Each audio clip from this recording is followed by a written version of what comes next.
Hi, this is Don Willis. I'm here again today with Gordon Wrubel, co-founder of PCGS and early copper specialist. And we're going to continue our conversation about the Missouri Cabinet of Half Cents.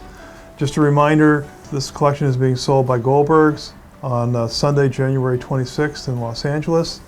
Lot viewing is by appointment on January 2nd from 9 to 5, and open lot viewing is January 13th from 9 to 5. So let's resume our conversation. Let's go to lot 89. And this is a coin I know you have a little story about. Well, this coin takes me back to 1970.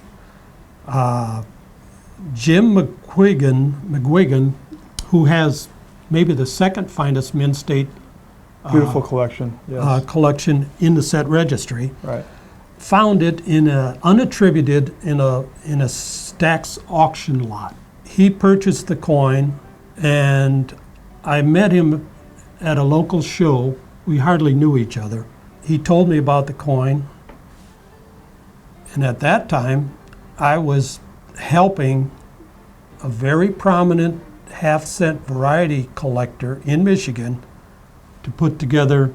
He wanted the finest set that he could get, and so I was trying to trade Jim McGuigan to get the coin from the collector. Well, I guess when Jim got this coin and found out how rare it was, he decided to start collecting them himself. And the rest is history. Okay. Anyway, he declined my trade. I offered him a low-grade chain cent, which I happened to have at the time. And at the time, without knowing too much about him, the value was probably pretty equal. Well, we didn't do the trade, and I'm sure he's glad he didn't, and I'm glad. But 4 years later, in 1974, he did a huge trade with Julian Liedman, prominent East Coast dealer. He traded away this coin. I think he got a lower grade specimen, and he also got a Mint State wreath cent as compensation. So, okay, that's a good trade. And Julian Liedman immediately put the coin into Tet's collection. Well, so there's a coin with a story. So when we go to lot 102, it's an 1811 in PCGS 66 red brown, Cohen 1, the finest graded by PCGS for the variety. I love this design, and I love the way this coin looks with the red and the stars and the nice light brown color. It's a very, very attractive coin. This is, well, it looks like a cameo almost. All the devices are highlighted by the mint red, both sides, and again, one of the finest 1811 half cents in existence, and a prize for any date collector, type collector. And what a beautiful type coin that would be. Or anybody who wants the best Cohen 1. I have a story about the first half-cent whist match, the first official, I guess it's official. So Gordon, why don't you tell everybody out there what's a whist match? That's a good idea. Well, the half-cent collectors know what it is. These are contests. Each contestant puts his half-cent out there, and they compare and see which one is the best. It's a showdown. It's a showdown, but it's scored. Scoring used to be, if you had the variety, you got 1 point. If you had the best variety, you got 2 points, if your coin was better than your opponent's. Okay, well, the first whist match in half cents ever that I know of occurred in Birmingham, Michigan in October of 1970. And there were only 2 contestants. One was Ray Mundy. he was notified by an East Coast collector that they wanted to view each other's collection, so he proposed this whist match. And they asked me to be one of the judges to determine whose was better and break ties or whatever. That we had 2 judges and 2 contestants. And as I recall, it's only been 43 years, the contest ended up almost in, it's like 1 point apart after they were all done. And this took a few hours. So Ray Mundy's collection was the higher grade collection. And whoever was short the point, we awarded an extra point.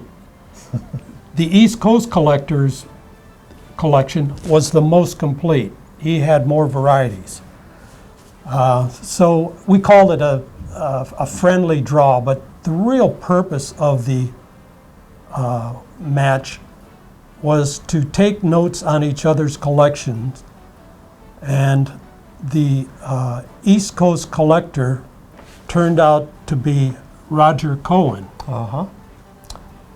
And within less than a year after Roger Cohen came out with his first half-cent book, he called it The Little Half Sisters. His attribution numbers are in use because they're preferred over any other attribution numbers. So Roger Cohen, may he rest in peace, is responsible for a lot of what we're seeing here today, and really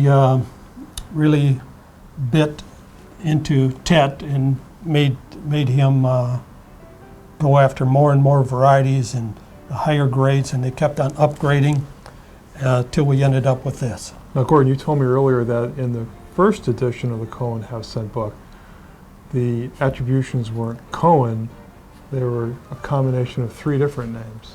Well, there's a little more to the story. The other judge at the first half-cent whist match and Ray Mundy were talking about, we're in the process of creating this half-cent book, and unbeknownst to us, Roger Cohen was also working on it. So he came out with his book, and he decided, because he used so many of Ray Mundy's coins and took notes, he spent a couple days there going over Ray Mundy's collection. And there was another collector named Paul Munson, very knowledgeable, had a lower grade collection, but really had a lot of the varieties. So in the first edition of the book, Roger Cohen put what he called CMM numbers, which was Cohen, Mundy, and Munson. So his second edition of the book, which he did a tremendous amount of research and study, he just dropped to straight Cohen numbers. Right. And that's ones that we're using today, and it's proven very valuable to anybody who collects these things. Okay, so let's talk about a few more of the coins. I think we want to look at lot 22. Lot 22. That's 1794, graded PCGS MS65 red brown. Another beautiful early half-cent, very high grade, probably the finest of the variety? Finest for the variety. I love the strike. I love the details on this coin. Okay, yeah. What's special about this coin, if you're going to collect one of this type for your typeset, this one is in high relief. The hair is raised, and consequently, the highest point of the hair often comes with some rub on it and wears down very quickly because it's up so high above the edge of the coin. So, but it's the most beautiful variety to get for your typeset. If you want a type half cent, you want the high relief.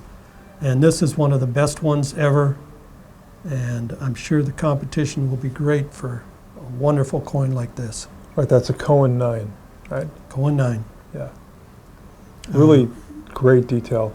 It's amazing the strike on that thing. It's only rarity 2, but in this condition, it's almost rarity 8. So let me remind everyone that these coins will be sold on January 26th by the Goldbergs in Los Angeles. The lot viewing is by appointment on January 2nd from 9 to 5, and open lot viewing is on January 13th from 9 to 5. This is a collection you just do not want to miss. If you've got any interest in half cents, even if you just want to stop by and just Look at 'em. lot view, just look at them, spend some time. We've had the pleasure of spending hours and hours looking at these, and it's really a fascinating collection. So we wish all of you the best of luck in terms of bidding, if you're going to be bidding, and we hope to see you at the Goldberg auction.